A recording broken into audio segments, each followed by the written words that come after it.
नमस्कार, आप देख रहे हैं टीएनवी अकेडमी और मैं हूं आपके साथ आकांक्षा मिश्रा। सोचिए किसी फैक्ट्री ऑफिस में अचानक आग लग जाए, अलार्म बजे, धुआं फैल जाए और लोग बाहर भागने लगे। ऐसे में अगर फायर साइन फीका पड़ा हो, उस पर बस फायर एग्जिट लिखा हो और कोई चित्र या दिशा ना हो, तो क्या वो साइन लोगों की जान बचा पाएगा? शायद नहीं। आज भी देश भर की कई इमारतों में पुराने फेडेड और नॉन स्टैंडर्ड फायर साइन लगे हुए हैं और यही कारण है कि अब समय आ गया है ISO 7010 स्टैंडर्ड को अपनाने का। पुराने फायर साइन की समस्याएं। पुराने फायर साइन कई खतरनाक कमियों के साथ आते हैं। ये साइन अक्सर सिर्फ टेक्स्ट बेस्ड होते हैं, जैसे फायर एग्जिट या in case of fire use stairs. समस्या तब होती है जब कोई कर्मचारी या विजिटर भाषा नहीं समझता या तेज धुएं में सिर्फ बड़े चित्र को ही देख पाता है। कई पुराने संकेत फेडेड हो चुके होते हैं, उनका रंग साफ नहीं होता और वो अंधेरे में दिखाई भी नहीं देते। ना ही उनमें स्पष्ट डायरेक्शन एरोज होते हैं जो बाएं या दाएं जाने का संकेत दे सकें। ये भ्रम आपात स्थिति में जानलेवा हो सकता है। अब जानते हैं कि ISO 7010 क्या है और ये क्यों जरूरी है। ISO 7010 एक अंतर्राष्ट्रीय मानक है जो सेफ्टी साइन के डिजाइन, रंग और चिन्ह को एक रूपता प्रदान करता है। इसका उद्देश्य है एक ऐसी विजुअल भाषा विकसित करना जो भाषा की बाधा को पार कर हर व्यक्ति को सही समय पर सही दिशा दिखा सके। ISO 7010 में फायर से संबंधित संकेत जैसे फायर एक्सटिंग्विशर F001, फायर होस reel F002, fire alarm call point F004 और इमरजेंसी एग्जिट E001, E002 जैसे प्रतीक शामिल होते हैं। ये संकेत ग्लो इन डार्क होते हैं, स्पष्ट पिक्टोग्राम्स के साथ होते हैं और वैश्विक मान्यता प्राप्त भी होते हैं। अब ISO 7010 वर्सेस पुराने साइन, सीधी तुलना। पुराने फायर साइन और ISO 7010 संकेतों में स्पष्ट अंतर होता है।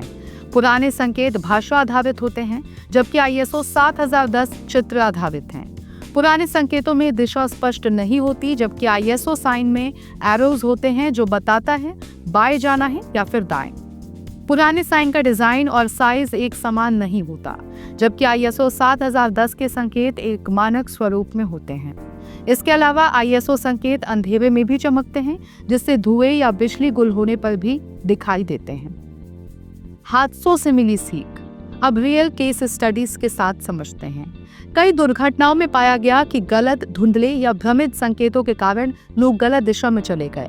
एक फैक्ट्री में एग्जिट का चिन्ह फेडेड था और कोई डायरेक्शन नहीं था, जिससे कर्मचारी स्टोरेज रूम में फंस गए।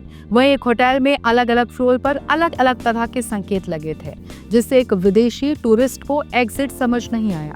ISO 7010 जैसे संकेत इन त्रुटियों को रोक सकते हैं, क्योंकि वो यूनिवर्सली अंडरस्टैंडेबल होते हैं। पुराने से ISO 7010 में ट्रांजिशन कैसे करें? यदि आप पुराने संकेतों को हटाकर ISO 7010 संकेत लागू करना चाहते हैं, तो एक स्ट्रक्चर्ड प्रक्रिया अपनानी चाहिए। सबसे पहले सेफ्टी साइन ऑडिट करें और पहचानें कि कहां-कहां बदलाव की जरूरत है। फिर उन सभी स्थानों पर ISO 7010 मानक के अनुसार संकेत लगाएं, जहां निकास, अग्निशमन उपकरण या प्राथमिक चिकित्सा से संबंधित साइन चाहिए। संकेतों की स्थापना केवल योग्य सेफ्टी टीम से कराएं और कर्मचारियों को ट्रेनिंग दें कि नए चिन्हों का मतलब क्या होता है। साथ ही नियमित निरीक्षण और मेंटेनेंस की प्रक्रिया लागू करें। अब जानते हैं कि ISO 7010 भारत में मान्य है। जी हाँ, ISO 7010 भारत में भी कई कानूनों के साथ अलाइन किया जा सकता है, जैसे national building code, factory act, fire safety regulations. ये मानक स्थानीय नियमों की पूर्ति करते हुए अंतर्राष्ट्रीय स्तर की सुरक्षा सुनिश्चित करते हैं। इसलिए अब CSR, कंप्लायंस और ऑडिट्स के लिए भी ISO 7010 साइन अनिवार्य बनते जा रहे हैं। छोटे संकेत, बड़ी सुरक्षा। आज की स्थिति में हर सेकंड कीमती होता है। ऐसे में अगर कोई संकेत सही दिशा, साफ चित्र और रोशनी में भी चमक देता है, तो वो आपकी जान बचा सकता है। पुराने संकेत भले ही दीवार पर हो, पर वो अब आपकी सुरक्षा की गारंटी नहीं दे सकते।